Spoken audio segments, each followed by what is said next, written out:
comparer des fractions, comment faire? Alors, on va commencer par un petit rappel de vocabulaire. Soit A sur B, une fraction.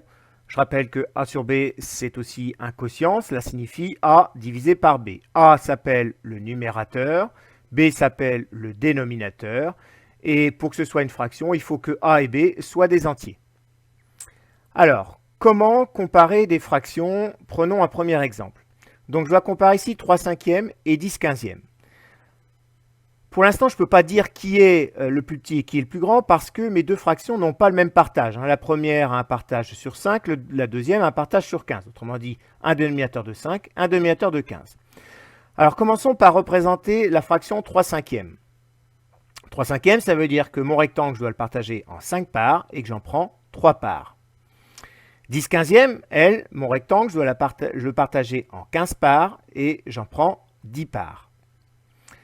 Alors, si je veux pouvoir comparer ces deux fractions, il va falloir que je me débrouille pour mettre mes deux fractions avec le même dénominateur, le même partage.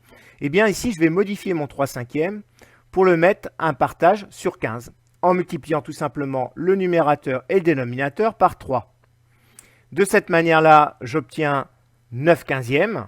Donc 3 cinquièmes et 9 quinzièmes sont bien deux fractions équivalentes. La preuve sur le schéma, si je repartage ici et ici, j'obtiens bien mes 9 parts sur 15 parts au total.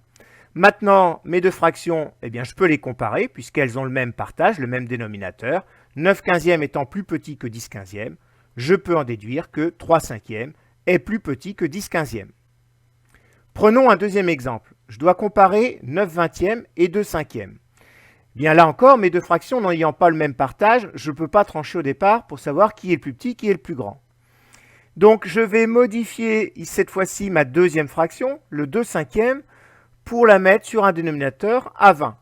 Eh bien 2 cinquièmes pour le mettre sur 20, il suffit de multiplier par 4 en haut et en bas. Donc la fraction équivalente à 2 cinquièmes, c'est 8 vingtièmes.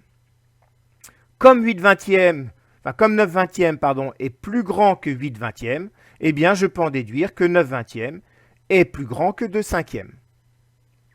Prenons un dernier exemple. Je dois comparer 3 septièmes et 4 neuvièmes. Alors cet exemple, il est un petit peu plus difficile parce que là, je ne vais pas pouvoir obtenir 9 à partir du 7 puisque 9 n'est pas dans la table de 7. Donc ici, je vais devoir en fait modifier mes deux fractions. Et dans ce cas de figure, en fait, il suffit pour s'en sortir de croiser les dénominateurs. Cela signifie qu'on va prendre la première fraction, 3 septièmes, et la multiplier par le dénominateur de la deuxième, en haut et en bas. Donc ça va donner comme fraction 27 63e. De la même façon, 4 neuvièmes, j'ai multiplié son numérateur et son dénominateur par le dénominateur de la première fraction. Donc ici, par 7. Et je vais obtenir 28 63e.